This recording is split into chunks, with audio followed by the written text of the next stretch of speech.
శ్రీ గురుభ్యో నమ. ఓం నమో భగవతి వాసుదేవాయ. గ్రూపు సభ్యులకు శుభోదయం. ఈవేళ మనం విశ్వరూప సందర్శన యోగము నుండి 43వ శ్లోకాన్ని పరిశీలన చేసుకుందాం. పితాసి లోకస్య చరాచరస్య త్వమస్య పూజ్యస్య గురుర్గరీయాన్ నత్వత్తమోస్త్వభ్యధికః కుతోన్యో లోకత్రయేऽప్యప్రతిమ ప్రభావ.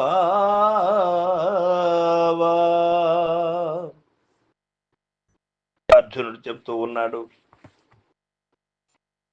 2:41, 42 తన యొక్క ఆంతరంగికంగా జరిగినటువంటి తప్పిదనాన్ని వ్యక్తపరిచి పశ్చాత్తాపడి పాయిచిత్తుడయ్యాడు.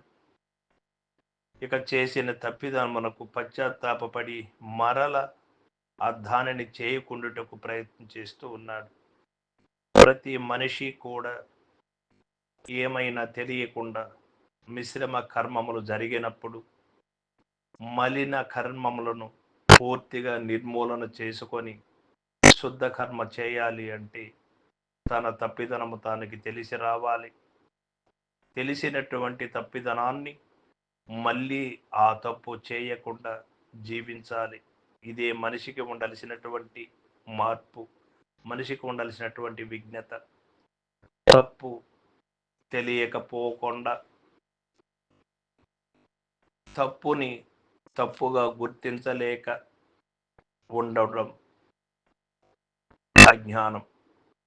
తప్పును తెలుసుకొని ఆ తప్పు చేయకుండా మళ్ళీ జీవించడం విజ్ఞాని యొక్క లక్షణం.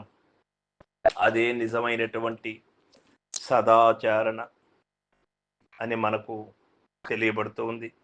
చరాచర ప్రపంచమునకు సమస్త ప్రాణి కోట్లకు భగవంతుడే గురువు, తండ్రి, తల్లి, వారే సర్వులు. సర్వోత్తముడగు గురువు కనుకనే గురుర్గరీయాన్ అని చెప్పబడినది. వారు ఒకరే సద్వస్తువు గనుకను తక్కినదంతయు దృశ్యము.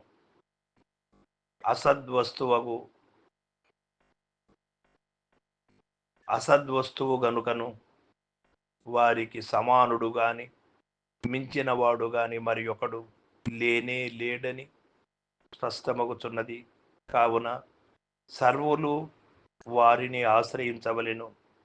గరియాన్ అను ఈ పదమును గురువునకు విశేషణముగా కాకుండా విడిగా కూడా చెప్పవచ్చును.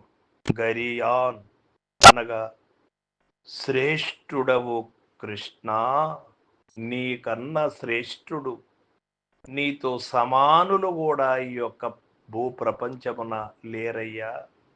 అందుకే సర్వజనులు, ఋషి సమూహము అందరూ కూడా చేతులు జోడించి మిమ్ము ప్రార్థిస్తూ ఉన్నారు కృష్ణ అని చెబుతూ ఉన్నాడు అర్జునుడు. పరమాత్మ ఎట్టివాడు, ఏమి అనే విషయం మనకు ముందు తెలియబడాలి. చరాచర ప్రపంచమునకు తండ్రి లాంటి వాడు, పరమ పూజ్యుడు, ఉత్తమ గురువు, ముల్లోకములందును సాటి లేని ప్రభావము కలవాడు, అతనితో సమానుడు గాని అతని కంటే అధికుడు గాని లేనే లేడు అని ఇక్కడ మనకు తెలియబడుతుంది. ఈ ప్రకారముగా భగవానుని ప్రార్థించి అటు పిదప అర్జునుడు సాష్టాంగ వందనము చేసి తన అపరాధములను క్షమింప వేడుకొనుచున్నాడు. 44వ శ్లోకాన్ని రేపటి రోజున తెలుసుకుందాం. సర్వం సద్గురు పాదార్పణమస్తు. జై గురుదేవ.